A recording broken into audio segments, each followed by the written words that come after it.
Good morning seventh class. कैसे हैं आप सब? मैं आशा करती हूँ आप स्वस्थ होंगे। मैं रिया विद्या बाल भवन से संस्कृत की अध्यापिका हूँ। बच्चों, आज का विचार देखते हैं। आज का विचार है अभिवादनशीलस्य नित्यं विदो उपसेविना चत्वारि तस्य वर्धन्ते आयुर्विद्या यशोबलम। ठीक है, अभिवादनशीलस्य अभिवादन करने से और नित्य विदजन की सेवा करने से हमारी 4 वस्तु बढ़ती है। वो है आयु, विद्या, यश और बल। ठीक है, तो बच्चों, इससे हमें क्या शिक्षा मिलती है? इससे हमें ये शिक्षा मिलती है कि हमें अपने से बड़ों का हमेशा अभिवादन करना चाहिए, उन्हें हमेशा प्रणाम करना चाहिए और नित्य विधों की क्या करनी चाहिए? हमें सेवा करनी चाहिए। इससे हमारी 4 चीज़ की बढ़ोतरी होगी, 4 चीज़ हमारी बढ़ेगी। वो है आयु, विद्या, यश और बल। तो आज का विचार यही है, अभिवादनशीलस्य नित्यं विधौ उपसेविना चत्वारि तस्य वर्धन्ते आयुर्विद्या यशोबलम। बच्चों, आज हम लोग चैप्टर नंबर 7 पढ़ेंगे। ठीक है, तो आप लोग अपने बुक का 42 पेज नंबर निकाल लीजिए और चैप्टर 7 का नाम क्या है? आर्यभट्ट। यानी कि आज हम लोग आर्यभट्ट के बारे में पढ़ेंगे। तो चलिए, आप लोग अपने बुक का पेज नंबर 42 निकाल लीजिए। सप्तमा पाठ आर्यभट्ट,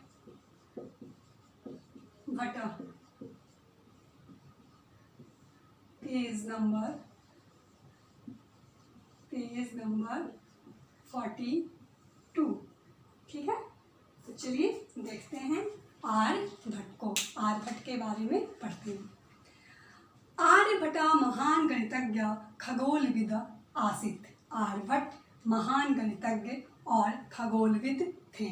आर्यभट्टस्य जन्म 476 तमे ख्रीष्टाब्दे बिहार प्रदेशस्य पाटलिपुत्रे अभवत्। आर्यभट्ट का जन्म 476 ईस्वी में बिहार प्रदेश के पाटलिपुत्र नामक जगह स्थान पे हुआ था। तदानीं पाटलिपुत्रस्य नाम कुसुमपुरम आसीत्। उस समय, ठीक है, तदानीं मतलब तब पाटलिपुत्रस्य नाम कुसुमपुर आसीत्। ठीक है, तदानीं तब पाटलिपुत्र का नाम कुसुमपुर था। आर्यभट्ट विश्व प्रसिद्धस्य नालंदा विश्वविद्यालयस्य कुलपतिरा आसीत्। आर्यभट्ट विश्व प्रसिद्ध नालंदा विश्वविद्यालय के कुलपति भी थे। आर्यभट्टस्य प्रमुखाकृत्य आर्यभट्टीयं 10 गीतिकाः आर्यभट्ट सिद्धांत तंत्रं च सन्ति। आर्यभट्ट का प्रमुख कृत्य मतलब रचना आर्यभट्टीयं 10 गीतिका आर्यभट्ट सिद्धांत और तंत्रम है। ठीक है, एतासु कृतिषु आर्यभट्टीयं प्रमुखम अस्ति। इन सभी कृति यानी कि इन सभी रचना में जो सबसे प्रमुख रचना है वो कौन है? आर्यभट्टीयम। ठीक है, सबसे प्रमुख रचना कौन सा है? आर्यभट्टीयम। आर्यभट्टीय नाम के ग्रंथे ज्योतिष विषयः वर्गमूलं, घनमूलं, समांतर श्रेणी तथा विभिन्न प्रकाराणां समीकरणानां वर्णनम् अस्ति। ठीक है, आर्यभट्टीयम में ज्योतिष, ठीक है, ज्योतिष विषय ज्योतिष, वर्गमूल, घनमूल, समानता श्रेणी तथा विभिन्न प्रकार के समीकरणों का वर्णन है।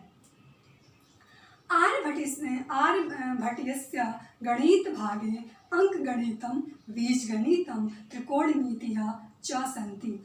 आर्यभट्टीयम के जो गणित खंड है उसमें अंक गणित, बीजगणित और त्रिकोणमिति है। अस्मिन् एतद्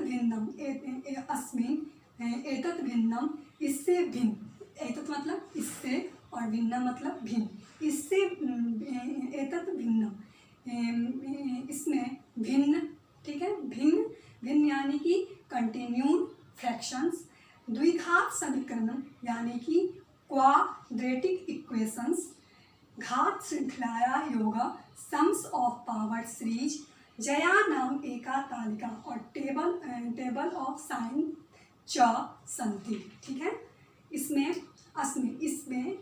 कौन क्या है, भिन्नम यानी कि कंटिन्यूड फ्रैक्शन, द्विघात समीकरणम यानी कि क्वाड्रेटिक इक्वेशंस, घात श्रृंखलाया योग, sums of power series, Jaya नाम एका तालिका, टेबल ऑफ साइन है, ठीक है। इसके बाद देखिए आर्यभट्ट पाई इत्यस्य प्रमाणिकं मानं 3.1416 इति निरूपितवान्। आर्यभट्ट ने पाई का मान, ठीक है, आर्यभट्ट ने पाई का मान कितना बताया है, 3.1416, ठीक है। तो वही ये कह रहे हैं, आर्यभट्ट पाई इत्यस्य प्रमाणिकमान 3.1416 इति निरूपितवान्, ठीक है। आर्यभट्ट ने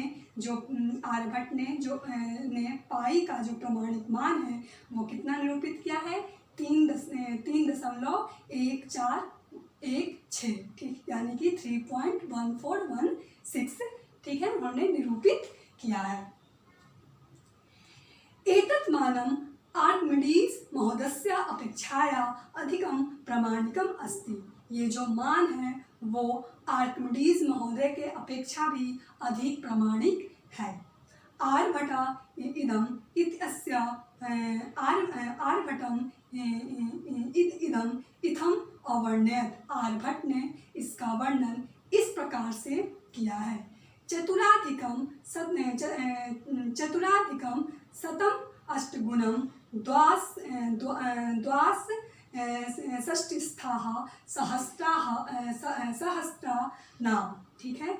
आर्यभट्ट ने इसको किस प्रकार बताया है कि 100 में 4 जोड़ें और 100 में 4 जोड़कर 8 से गुना करें, ठीक है, और फिर द्वाषष्टिस्थाः सहस्राणाम्, और फिर उसमें क्या करें कि उसमें 62,000 जोड़ें, ठीक है। सबसे पहले 100 में 4 जोड़ना है और उसको 8 से गुना करना है और फिर उसको उसमें 62,000 यानी कि 62,000 उसमें क्या करना है, जोड़ना है।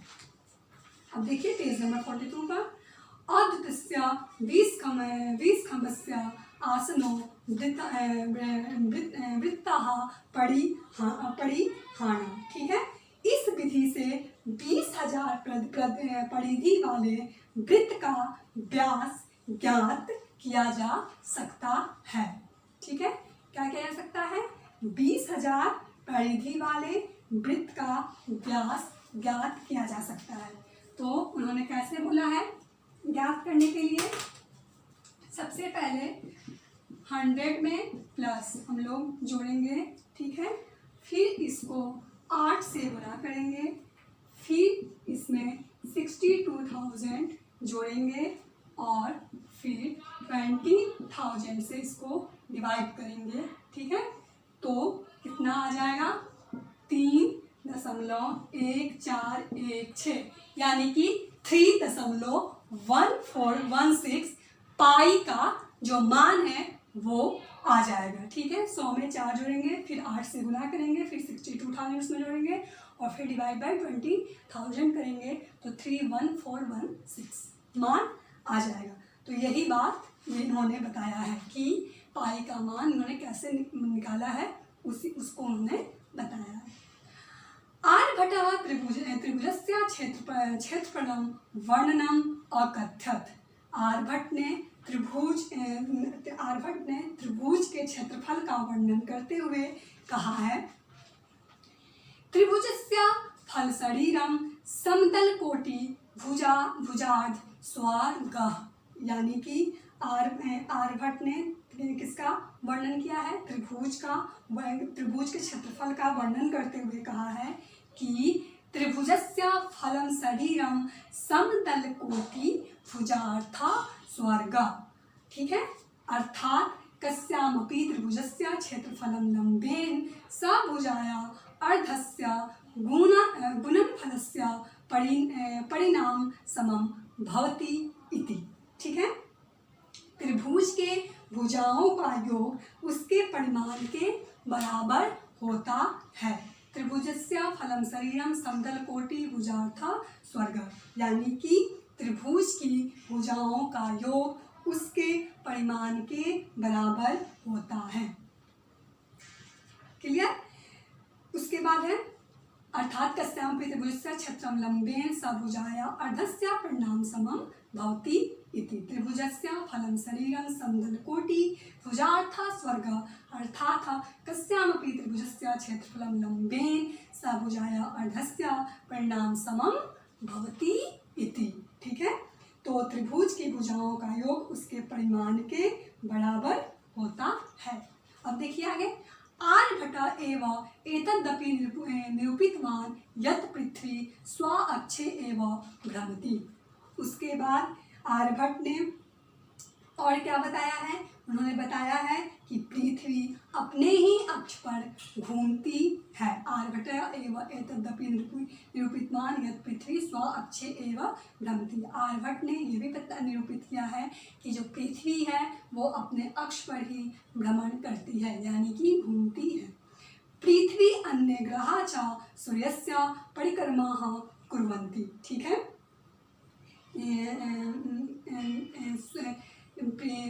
पृथ्वी अन्य ग्रहा च सूर्यस्य परिक्रमाः कुर्वन्ति इति भी अन्यन्यो स्थापितम्। सबसे पहले आर्यभट्ट ने क्या निरूपित किया है? उन्होंने ये निरूपित किया है कि निरूपित करते हुए बताया है कि जो पृथ्वी है वो अपने ही अक्ष पर घूमती है। अब इसके बाद दूसरा वो बता रहे हैं कि पृथ्वी अन्य ग्रह च सूर्यस्य परिक्रमाः कुर्वन्ति इत्यपि अनेन स्थापितम्, यानी कि पृथ्वी तथा अन्य ग्रह सूर्य की परिक्रमा करते हैं। ठीक है, पृथ्वी और अन्य ग्रह सूर्य की परिक्रमा करते हैं, ये भी आर्यभट्ट ने बताया है। ठीक है, पृथ्वी अन्य ग्रहा च सूर्यस्य परिक्रमा कुर्वन्ति इत्यपि अनेव स्थापितम्, यानी कि उन्होंने ये भी बताया है कि जो पृथ्वी और अन्य ग्रह है वो सूर्य की परिक्रमा करता है। अब देखिए उसके बाद आर्यभट्टस्य गोलपादस्य 9वें श्लोके वर्णनम आर्यभट्ट कथ्यते। आर्यभट्टियम जो ग्रंथ है उसमें गोलपाद नाम का नवम श्लोक गोलपाद नाम का जो 9वां श्लोक है, उन्होंने उसमें ये वर्णन किया है कि अनुलोमम गति नौरस्य पश्यतस्य चलं विलोमंगम यद्वत् अचलानि भानि तद्वत् संपश्चिमागानि लंका या। आर्यभट्टियम ने गोलपाद के 9वें श्लोक में, ठीक है, वर्णन करते हुए उन्होंने कहा है कि जिस प्रकार अनुलोम गति नौरस्य, यानी कि जिस प्रकार नाव के चलने वाले पश्चात्य चलन विलोगम यद्वत्, ठीक है, जिस प्रकार नाव पे चलने वाले लोगों को यह लगता है कि वो पश्चिम यानी कि पीछे वो जा रहे हैं। अचलानी भानी तद्वत् समीपम पश्चिमागानी लंकायाम, यानी कि जो नाव पर जो लोग रहते हैं, जो नाव पे लोग जो चलते हैं, जो बैठे रहते हैं, उनको ऐसा लगता है कि पहाड़, वृक्ष, पत्थर, ठीक है, अचलानी भानी तद्वत् समीप पश्चिम आगानी लंका या, यानी कि पहाड़, वृक्ष, पत्थर आदि उनके विपरीत दिशा में चल रहा है। ठीक उसी प्रकार, ठीक है, समीपम पश्चिमागानी लंका या, समीपम पश्चिमानी, यानी कि बच्चों एक तरह से जब हम ट्रेन में बैठते हैं तो हमें ऐसा लगता है ना कि जो भी हमारे जो भी पेड़ पौधे गुजरते हैं तो हमें ऐसा लगता है कि वो हमारे पीछे जा रहे हैं। तो वही बात ये बोल रहे हैं कि जब हम नाव, उस टाइम में नाव का जो सवारी करता था, जब आर्यभट्ट ने ये लिखा है तो उन्होंने बोला है कि जब हम लोग नाव पर बैठते हैं तो हमें ऐसा लगता है कि जो भी पेड़ पौधे हैं, जो भी पहाड़ हैं, ठीक है, जो भी वृक्ष हैं, वो हमारे विपरीत चल रहे हैं। अस्या भाव अस्ति एतत् यथा नौकायां जना जलधाराया प्रवहाना अग्रे सरन्ति तथा च ते चिन्तयति एतत् वृक्षापास्यानि पर्वता आद्य विपरीतं यानन्ति। ठीक है, ठीक। अस्या भाव मतलब इस भाव से हमें ऐसा लगता है कि नौका का जो जलधारा में जो जलधारा प्रवाहित हो रहा है वो उसमें तो हम आगे जाते हैं, अग्रे सरन्ति यानी कि हम आगे जा रहे हैं, लेकिन हमें ऐसा लगता है कि हम ये सोचते हैं कि वहाँ का जो वृक्ष है, जो पाषाण, जो पत्थर आदि है, जो पर्वत आदि है, वो हमसे विपरीत दिशा में जा रहा है। तथैव गतिमानानां पृथ्वीयाम् अस्मान् अपि नक्षत्राणि विपरीत दिशायां चलमानि दृश्यन्ते इति। ठीक है, ठीक उसी प्रकार हमारी धरती भी नक्षत्रों के विपरीत चलती है। ठीक है, उन्होंने एक श्लोक बताया है, वह श्लोक है अनुलोम गति नौरस्या पश्चात्यचलं वियोगम यद्वत् आचाराणि भानि तद्वत् समीपम पश्चिम गाने लंकायां। यानी कि जब हम लोग किसी नाव पे या फॉर एग्जाम्पल हम लोग ट्रेन का ले सकते हैं, ट्रेन पे बैठते हैं तो हम तो आगे जाते रहते हैं, लेकिन हमें ऐसा लगता है कि जो चीज़ हमसे क्रॉस हो रहा है वो हमारे विपरीत दिशा में चल रहा है। जैसे वृक्ष हो गया, पेड़ पौधे आदि जितने भी हैं, सब हमारे क्या होते हैं, विपरीत दिशा में जा रहे हैं। ठीक है, तो यही कर रहे हैं कि नौकायाम जना जलधारा प्रवहाना अग्रे सरन्ति, जो जल की धारा है वो तो आगे चलती है, नौका भी आगे चल रहा है जल की धारा के प्रवाह के साथ, लेकिन जो भी पेड़ पौधे हो गए हैं, जो भी वृक्ष हैं, जो भी पत्थर आदि हैं, वो सब हमारे विपरीत दिशा में जाता हुआ हमें दिखाई देता है। ठीक उसी प्रकार हमारी धरती भी नक्षत्रों के विपरीत चलती है। ठीक है, तथैव गतिमानां पृथ्वीयाम् अस्मानम् अपि नक्षत्राणि विपरीत दिशायां चलमानानि दृश्यन्ते इति। ठीक उसी प्रकार, ठीक है, हमारी जो धरती भी है वो नक्षत्रों के विपरीत चलती है। आर्यभट्टस्य भारतीय विज्ञाने अतुल्यं योगदानं वर्तते। आर्यभट्ट का भारतीय विज्ञान में अतुलनीय योगदान है। अतः एव अस्माकं प्रथम अंतरिक्षयानस्य नाम आर्यभट्ट इति कृतं। ठीक है, इसलिए हमारा जो प्रथम अंतरिक्ष यान है उसका नाम आर्यभट्ट है। ठीक है, आर्यभट्ट जो है वो भारतीय विज्ञान में उन्होंने अपना अतुलनीय योगदान दिया है। अतएव अस्माकं प्रथम अंतरिक्षयानस्य नाम आर्यभट्ट इति कृतं। इसलिए जो हमारा सबसे पहला अंतरिक्षयान है उसका नाम भी क्या है, आर्यभट्ट है। तो बच्चों ये था हमारा चैप्टर 7 आर्यभट्ट। ठीक है, मैं आशा करती हूँ कि आपको अच्छे से समझ में आया होगा। बच्चों अब हम लोग देखते हैं कुछ शब्दार्थ। शब्दार्थ है तदानीं, तदानीं मतलब तब, अपेक्षाया, अपेक्षाया मतलब तुलना से, इदम, इदम मतलब यह, इत्थम मतलब ऐसा, कस्या अपि मतलब किसी का भी, सह मतलब साथ, एव मतलब ही, एतदपि मतलब यह भी, यत मतलब कि, च मतलब और, यथा मतलब जैसा जैसे, तथैव मतलब वैसा ही या वैसे। तो ये था हमारा शब्दार्थ। बच्चों आज की जो एक्टिविटी है वो ये है कि आपको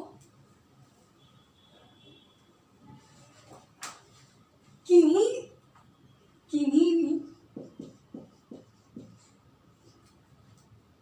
10 वाक्यों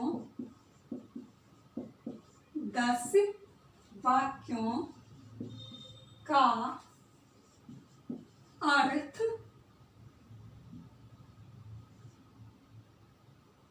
लिखिए। ठीक है, किन्हीं 10 वाक्यों का अर्थ आपको लिखना है। ठीक है। इस चैप्टर से आपको किन्हीं 10 वाक्यों का अर्थ लिखना है। ये आपका एक्टिविटी है, ठीक है। ये एक्टिविटी किसके लिए है? आपके लिए है, ठीक है। और आज का जो होमवर्क है वो होमवर्क नोट डाउन कीजिए। आज का होमवर्क है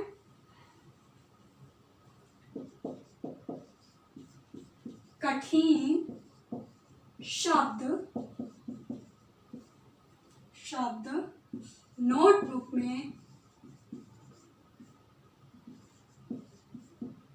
लिखें, ठीक है। और जो होमवर्क है वो आपको अपने होमवर्क जो है वो है कठिन शब्द नोटबुक में लिखें। जो कठिन शब्द है आप इस चैप्टर का वो आपको अपने नोटबुक में लिखना है। तो ये है आज का होमवर्क। और जो एक्टिविटी है वो ये है कि इस चैप्टर से किन्हीं 10 वाक्यों का आपको अर्थ लिखना है, ठीक है। तो आज के लिए इतना ही। मैं आशा करती हूँ कि चैप्टर आपको अच्छे समझ में आया होगा। किसी भी शब्द में, किसी भी वाक्य में, चैप्टर में कुछ भी डाउट हो तो आप क्वेश्चन ज़रूर पूछेंगे, ठीक है क्लास। ओके, तो मिलते हैं हम लोग फिर नेक्स्ट क्लास में। Thank you, have a nice day.